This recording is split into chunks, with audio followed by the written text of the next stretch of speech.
Isaías 55 diz assim: todos vós, os que tendes sedes, vinde às águas, e vós, os que não tendes dinheiro, vinde, comprai e comei. Sim, vinde e comprai, sem dinheiro e sem preço, vinho e leite. Porque gastais o dinheiro naquilo que não é pão, e o vosso suor naquilo que não satisfaz? Ouve-me atentamente, comei o que é bom, e vos deleitareis com finos manjares. Inclinai os ouvidos e vinde a mim, ouvi e a vossa alma viverá. Porque convosco farei uma aliança perpétua, que consiste nas fiéis misericórdias prometidas a Davi. Versículo 4: Eis que eu o dei por testemunho aos povos, como príncipe e governador dos povos. Eis que chamarás a uma nação que não conheces, e uma nação que nunca te conheceu correrá para junto de ti, por amor do Senhor teu Deus e do Santo de Israel, porque este te glorificou. Buscai o Senhor enquanto se pode achar, invocai-o enquanto está perto. Deixe o perverso o seu caminho, o iníquo os seus pensamentos. Converta-se ao Senhor, que se compadecerá dele, e volte-se para o nosso Deus, porque é rico em perdoar. Porque os meus pensamentos não são os vossos pensamentos, nem os vossos caminhos os meus caminhos, diz o Senhor. Porque assim como os céus são mais altos do que a terra, assim são os meus caminhos mais altos do que os vossos caminhos, e os meus pensamentos mais altos do que os vossos pensamentos. Porque assim como descem a chuva e a neve dos céus, e para lá não tornam, sem que primeiro reguem a terra, e a fecundem, e a façam brotar, para dar semente ao semeador e pão ao que come, assim também será a palavra que sair da minha boca. Não voltará para mim vazia, mas fará o que me apraz, e prosperará naquilo para que a designei. Saireis com alegria, e em paz sereis guiados. Os montes e os outeiros romperão em cânticos diante de vós, e todas as árvores do campo baterão palmas. Em lugar do espinheiro crescerá o cipreste, e em lugar da sarça crescerá a murta. E será isso glória para o Senhor, e memorial eterno que jamais será extinto. Amém? Senhor, em nome de Jesus, esta é a Tua palavra que lemos. Nós abrimos os nossos corações para que o Senhor fale conosco, Pai. Nós abrimos os nossos ouvidos para que o Senhor nos ensine essa noite, em nome de Jesus Cristo. Amém. Amém? Isaías, ele tem um ministério poderoso. Ele é um dos profetas maiores aqui na palavra de Deus, e o ministério de Isaías durou mais de meio século. Foi cerca ali dos anos 740 e 680 antes de Cristo. O seu ministério ele foi centrado em Jerusalém durante o reinado de 4 reis diferentes de Judá: o rei Uzias, o rei Jotão, o rei Acás e Ezequias. Isaías, ele é um dos profetas mais cultos, digamos, mais poéticos. Ele é considerado ali o mais literário e mais influente dos profetas. Ele era familiarizado com a realeza, e por isso talvez alguns estudiosos acreditam que ele vinha de uma família influente de Jerusalém. E Isaías, ele também foi contemporâneo dos profetas Oséias no Reino do Norte, em Israel, em Jerusalém, e também o profeta Miqueias no Reino do Sul, em Judá. Só para nós termos um panorama aí do ministério profético de Isaías. E a mensagem do livro de Isaías, ela se divide aí em 3 grandes pontos. E o primeiro deles são profecias de juízo e de repreensão, tanto para Judá, para Israel e também para as nações inimigas. O segundo ponto de mensagem do livro de Isaías, ele traz um conteúdo histórico sobre a vida do rei Ezequias. Então fala sobre a sua vida, os livramentos dele sobre a Síria, fala sobre a sua enfermidade no momento em que ele esteve enfermo e a sua cura também. Também fala do orgulho de Ezequias. E por último, a mensagem do livro de Isaías. Isaías, ele traz ali na última parte do livro profecias de salvação e de esperança. Ele fala sobre o Messias, fala sobre a glória do Senhor que haveria de ser revelada, fala sobre a restauração para o povo de Deus, fala sobre um futuro de paz e de prosperidade.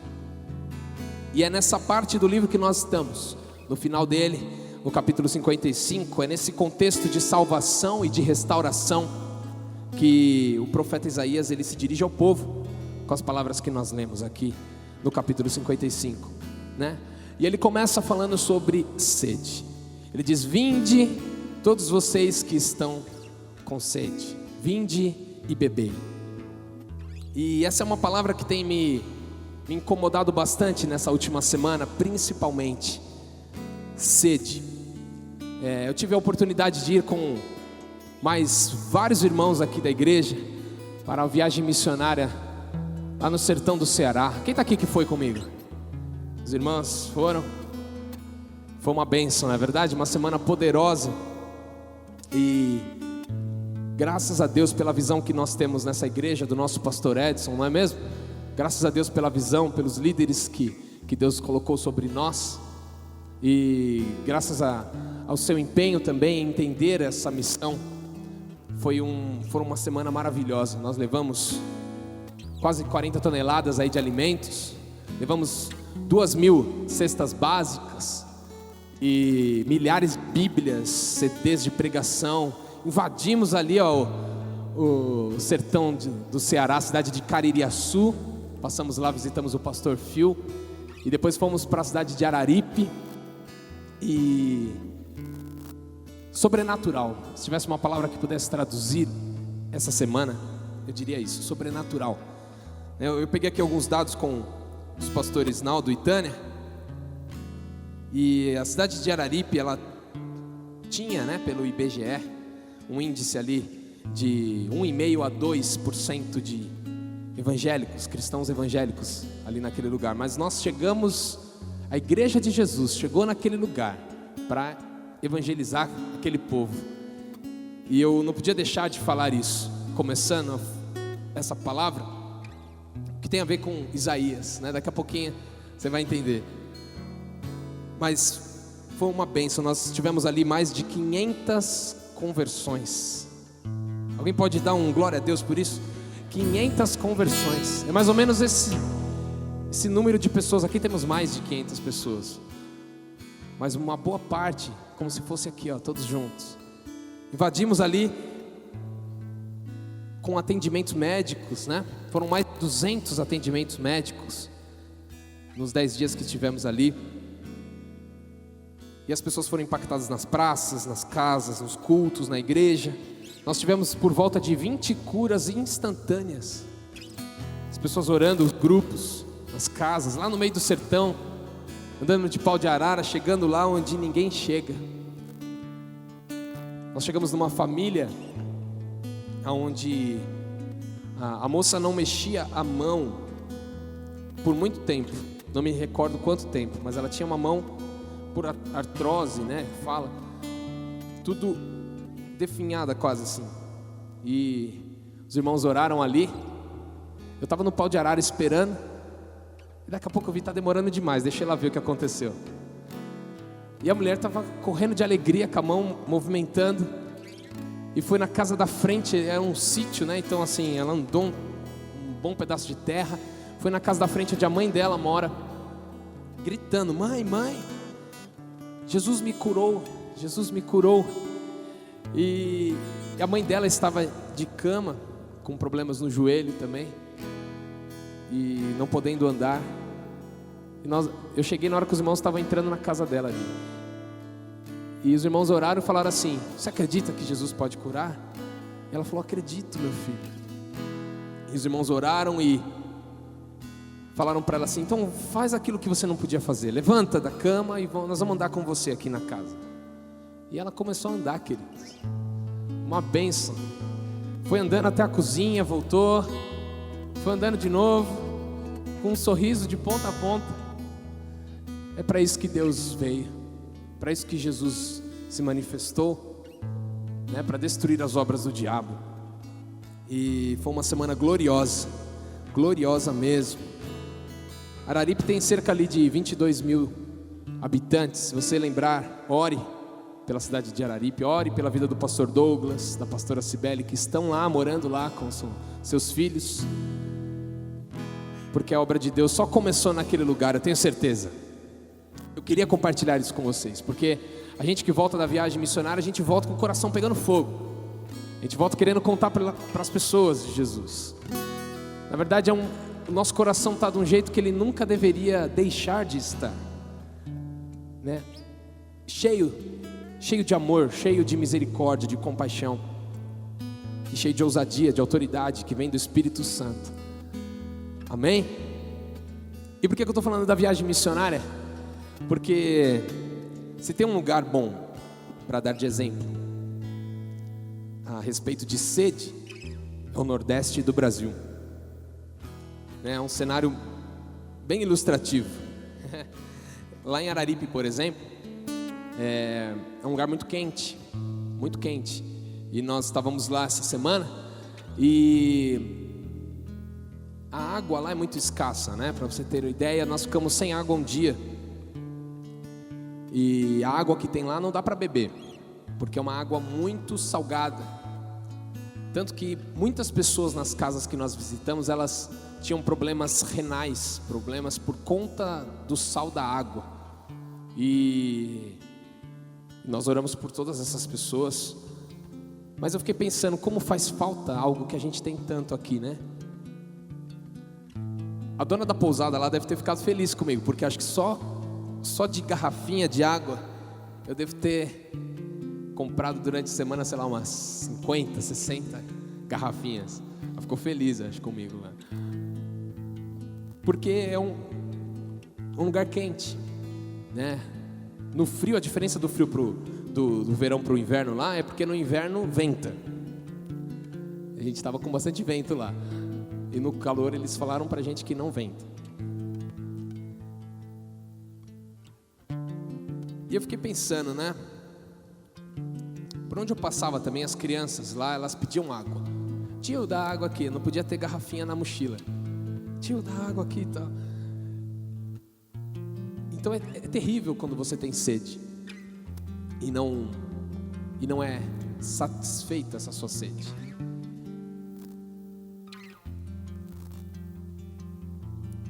E o profeta, ele começa assim falando: venham todos vocês que têm sede.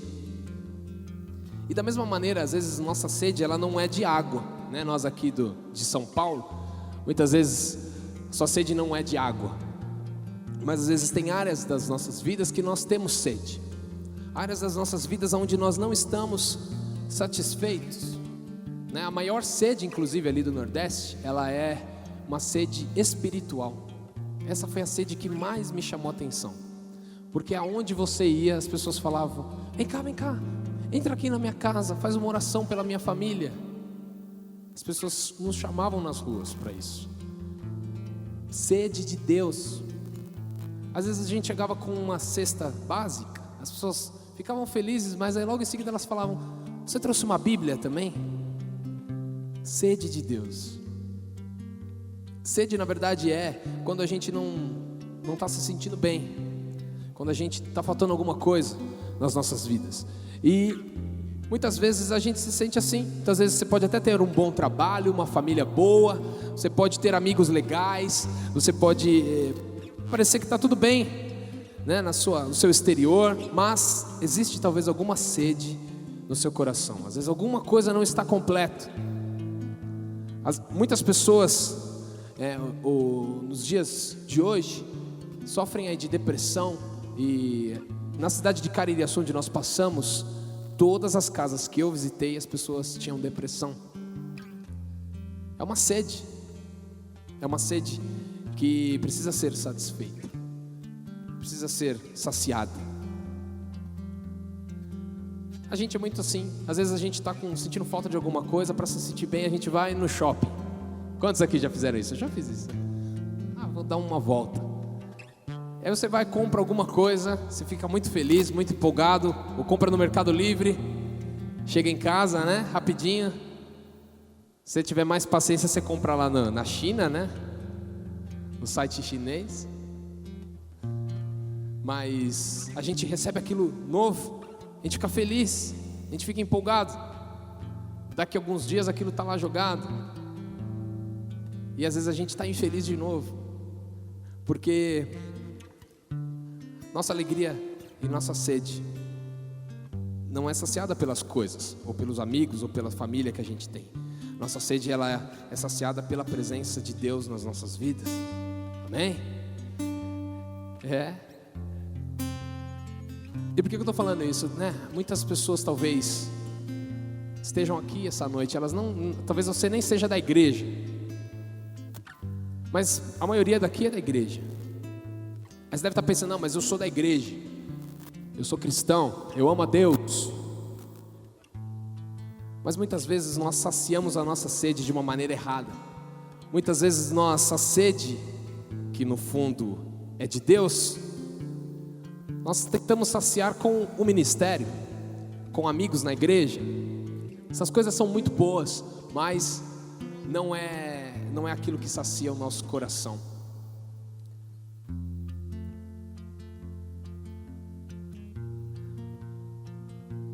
Quando eu voltei dessa viagem, eu voltei com o meu coração amando mais a Deus. Eu descobri que o meu coração é um solo seco. E eu gostaria que você pensasse nisso. Eu gostaria que você pensasse se sua vida ela tem sido totalmente satisfeita. Às vezes a gente vai à igreja e volta e fica chateado porque tocou a mesma música. Às vezes a gente vai para a igreja e repara mais na roupa do pastor do que na palavra que o pastor pregou. Na verdade, tudo isso são sintomas de sede no nosso coração. Então, às vezes as coisas de Deus acabam se tornando coisas normais, coisas corriqueiras, comuns. Às vezes a gente vai à igreja porque um amigo na verdade vai. A gente, na verdade, antes de perguntar para nós mesmos por que estamos indo à igreja, muitas vezes nós queremos mandar uma mensagem para alguém: você vai hoje? E eu tenho me sentido incomodado com isso, na minha vida. Porque, por mais atividades que você tenha na igreja, eu posso dizer isso porque eu tenho muitas atividades na igreja, ministério não sacia a sede do seu coração. Nós precisamos estar diariamente aos pés de Jesus, bebendo da fonte. Amém? Jesus, ele se encontrou lá com a mulher samaritana e ele falou para ela: se eu te der essa água viva, você não vai voltar a ter sede. É essa água que nós precisamos ter na nossa, amém? Na nossa vida.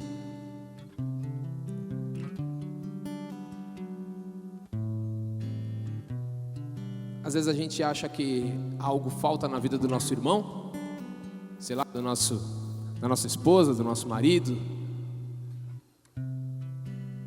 nosso namorado, namorada, alguém da nossa família, nosso pai, nosso filho, nossa irmã. Às vezes a gente acha que algo falta na vida dessa. Puxa, se ele fosse diferente, se algo fosse assim, seria melhor. Na verdade, nós não nos damos conta que o que falta é em nós, não é na outra pessoa. Numa cidade tão grande como a nossa, às vezes a gente fica muito insatisfeito fácil, muito ingrato às vezes. Essa semana eu não soube o que era tomar um banho de água quente. Foi água gelada todos os dias.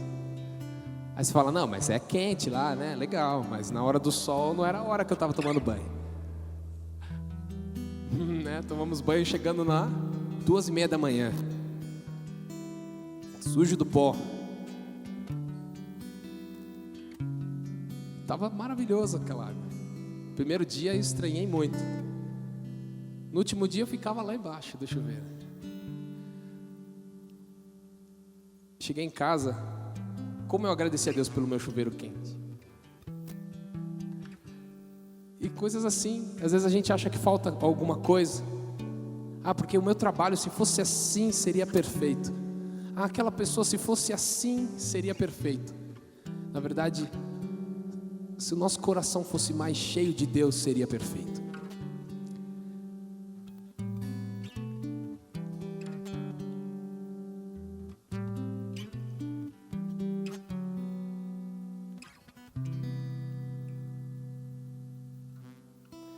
E aí o profeta convida: venham e bebam de graça.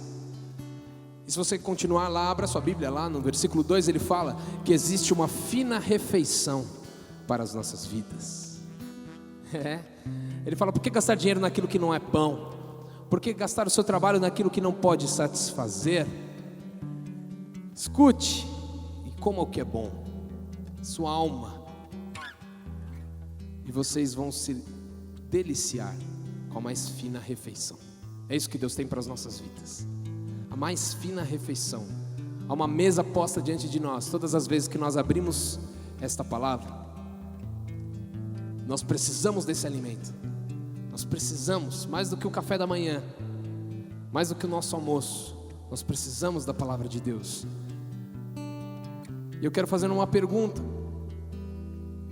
você tem sede de Deus? Como está a sua sede por Deus nesses dias? Essa é a pergunta que Deus tem feito no meu coração. Como está a minha sede por Deus esses dias? Deus quer fazer isso. Ele quer dar água, Ele quer saciar a nossa fome, Ele quer nos colocar diante de nós uma mesa, um manjar farto. E no versículo 3 aqui ao 5 ele fala que quer fazer conosco uma aliança como fez com Davi. Davi é um dos maiores exemplos da palavra de Deus, um homem segundo o coração de Deus. Compôs boa parte dos salmos que nós cantamos aqui com um outro ritmo, um outro arranjo, mas que Davi compôs. Ele tinha uma vida com Deus, lá no meio do campo, tanto que Deus o tirou de lá e o exaltou. E Deus quer fazer essa aliança conosco. Na verdade, nós temos uma aliança maior que é a de Jesus, amém? Temos uma aliança que é uma aliança de sangue, através de Jesus naquela cruz. Mas aqui o profeta lhe fala uma aliança tão poderosa como a aliança de Davi. Ele estava profetizando sobre a aliança de Jesus, que viria ainda. E essa é a aliança que Deus tem conosco. Então, aos sedentos, anote aí, aqui o profeta Isaías nos dá 4 dicas, 4 passos para os sedentos por Deus. Veja lá, versículos 6 e 7, ele fala: busque ao Senhor, buscai o Senhor enquanto se pode achar, invocai-o enquanto está perto. Buscar é uma palavra onde nós podemos pensar no Google. Quem já buscou alguma coisa no Google? E quando você busca algo lá no Google, você não está pedindo pelo amor de Deus para o Google, certo? Você não está clamando, você está buscando. Você coloca lá, Igreja Bíblica da Paz, e aparece endereço. Quando você busca o Senhor, na verdade aqui eu entendo que é como um desejo no seu coração de saber aonde Deus está. Aonde Deus está. E eu vou te falar algo: aonde Deus estiver, esteja lá. Aonde Deus não estiver, não esteja lá, porque não é o melhor lugar para você. Bom, se você está aqui essa noite, você está no lugar certo, amém? Você encontrou o Senhor, você buscou este lugar essa noite, e Deus está aqui, pronto para tocar a sua vida, pronto para levantar você, pronto para te encher com o seu espírito, amém? Amém. Segundo aqui é clame, invocai-o enquanto está perto. O fato de Deus estar aqui, ou estar na sua casa, quando você ler a sua palavra, ou estar num outro culto da igreja, não significa exatamente que você vai sair daquele lugar transformado, porque você precisa buscá-lo e clamar por Ele, invocá-lo, derramar o seu coração. Quando você faz isso, talvez na primeira vez você fique cansado. Quando você resolve separar um tempo para isso na sua casa, talvez você comece na segunda-feira e você fica cansado. Mas se você for persistente, você vai perceber que aquilo faz muita falta o dia que você não fizer. Você deve separar um tempo para isso. Eu devo separar um tempo para isso. No primeiro dia do nosso devocional na viagem missionária, a maioria das pessoas não queria devocional coisa nenhuma, queria ficar dormindo na cama. Mas passa a segunda-feira, passa a terça, passa a quarta, e na quinta, na sexta, as pessoas não veem a hora de começar o devocional, levantam mais cedo, arrumam as coisas, porque entenderam como era precioso aquele tempo. Assim é nas nossas vidas. Nós precisamos nos educar.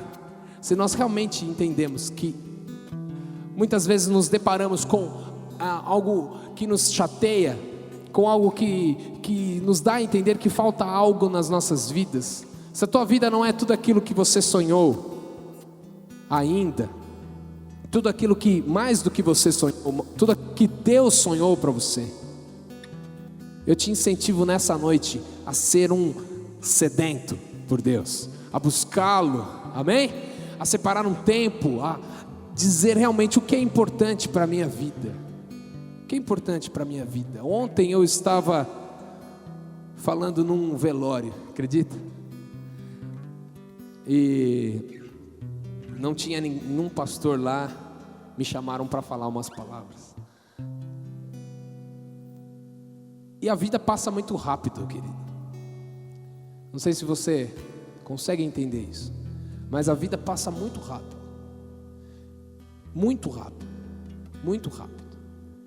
E o que Deus tem para você precisa acontecer enquanto você está vivo. Os sonhos que Deus tem para você e para mim, eles precisam se cumprir nas nossas vidas. Amém? Não deixe de viver os sonhos de Deus. Não aceite viver abaixo ou a menos do que aquilo que Deus sonhou para você. Deus tem bons pensamentos, e é o que nós lemos aqui.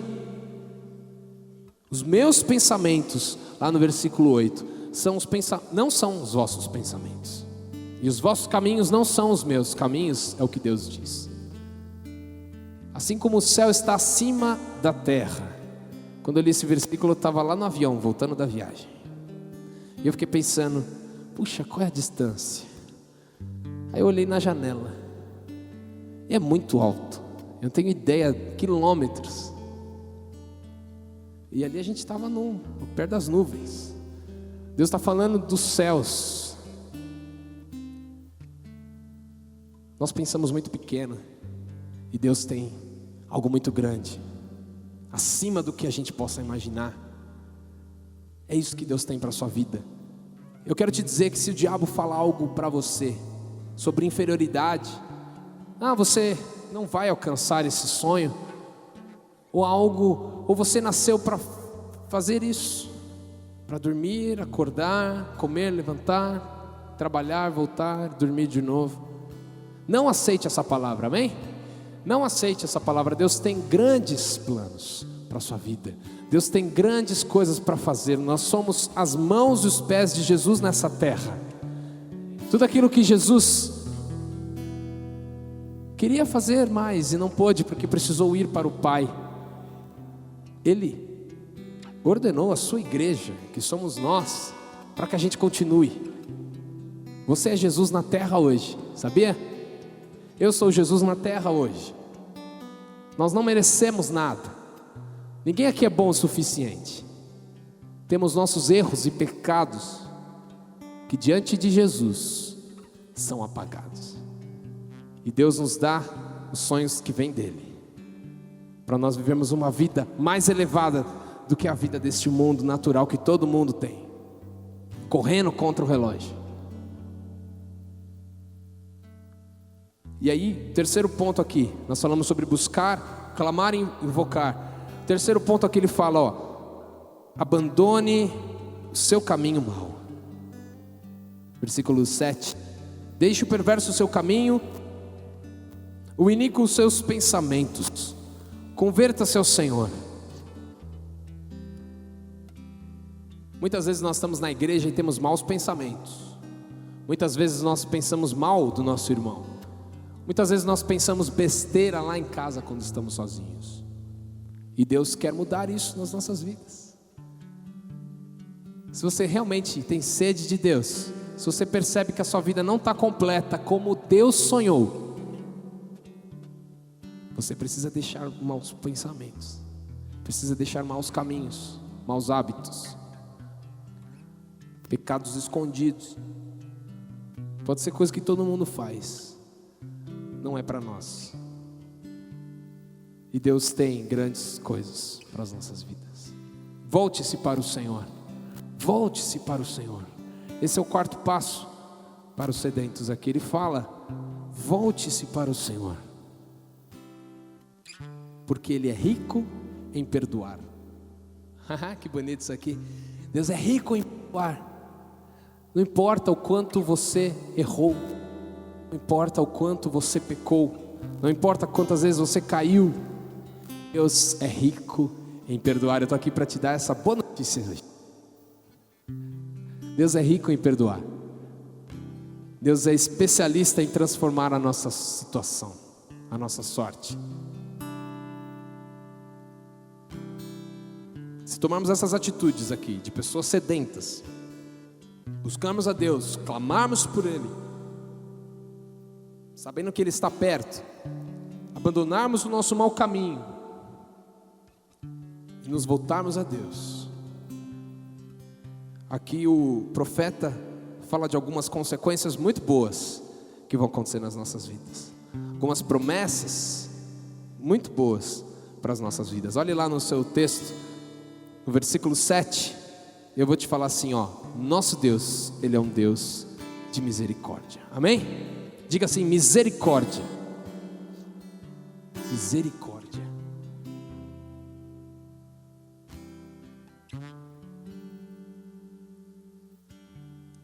Deus é rico em perdoar. É isso que fala o versículo 7. Ele é grande em misericórdia. Lamentações 3:22 fala assim: as misericórdias do Senhor não têm fim, se renovam todas as manhãs, e é a causa de nós não sermos consumidos pelos nossos pecados. Eu descobri esses dias que misericórdia gera milagre. Quando Jesus se compadeceu da viúva, que o filho tinha morrido, Ele parou lá o cortejo, ressuscitou o menino. Misericórdia gera milagre. Isso nós aprendemos essa semana lá. Oramos por pessoas com misericórdia, sentindo a dor da pessoa, e Deus operou milagres. A misericórdia de Deus nas nossas vidas opera milagres. Aquilo que você não conseguia fazer, de repente você percebe que você consegue. É Deus operando milagre na sua vida. Aquilo que parecia tão difícil, tão impossível, que você pensava: não, eu primeiro preciso parar de fazer isso para ir para a igreja um dia. E não, Deus fala: vem do jeito que você está. A misericórdia dEle, o perdão dEle, opera milagres na sua vida. É isso que Deus fez conosco. É isso que Deus fez comigo. Segunda promessa: Deus, Ele dá de bom grado o seu perdão. Você se lembra do ladrão ali na cruz? Jesus estava crucificado e aquele homem ladrão do lado falou: Senhor, lembre-te de mim quando entrares no teu reino. E o que Jesus disse para ele: hoje mesmo você estará comigo no paraíso. Porque Deus é um Deus que ama perdoar. Deus ama perdoar. Não tenha vergonha de pedir perdão para Deus por alguma coisa, quantas vezes for preciso, porque Deus ama perdoar. Deus ama perdoar. E o perdão de Deus é assim, perdoou, jogou lá no mar do esquecimento, morreu o assunto. Só quem sofreu a punição pode dar o perdão. Jesus, ele pagou o preço de todos os nossos pecados lá na cruz. Por isso ele pode nos perdoar. Você acredita nisso? Amém? Terceira promessa: nesse novo caminho, Deus é a sua garantia. Diga assim: Deus é a minha garantia. No versículo 8 e 9 nós lemos aqui: os pensamentos de Deus são mais altos. O Deus que tem todo o céu e a terra sob o seu controle, é o Deus que está com você. Existe um impossível diante da sua vida? Existe um problema à sua frente? Existe uma situação que quer tirar a sua paz? Que quer te fazer perder o sono? Espera aí, meu querido, Deus é maior. A gente precisa refrescar nossa memória, e eu quero te dizer isso: você vai passar por esses problemas e vai chegar lá do outro lado. Deus está com você e a vitória é sua, em nome de Jesus. Amém? Deus é a sua garantia. Maior é o que está conosco do que o que está no mundo. Se Deus é por nós, quem será contra nós? A palavra de Deus diz: aquele que nem o seu próprio filho poupou, como não nos dará todas as coisas que precisamos? O amor de Deus é tremendo, tremendo.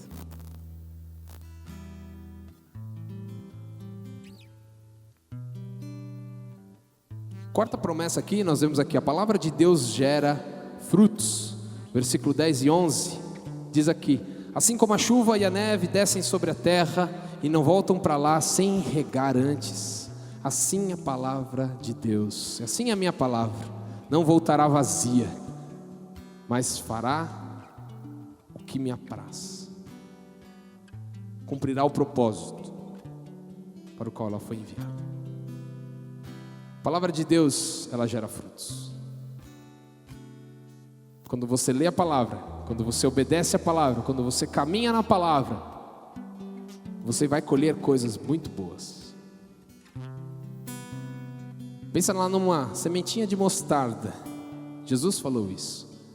Assim é o reino de Deus, Jesus falou. É a menor de todas as sementes, mas quando plantada, é a maior das hortaliças. E as aves dos céus se abrigam nela. Assim é o reino de Deus. Você vai caminhando e a palavra de Deus vai te fortalecendo. Está difícil? Leia a palavra de Deus. Está num dia bom de vitória? Leia a palavra de Deus também. Vai ficando forte e vai caminhando, e Deus é contigo. Amém? Quinta promessa aqui é a alegria. Versículo 12 fala sobre alegria. Cadê o versículo 12 aqui? Vocês sairão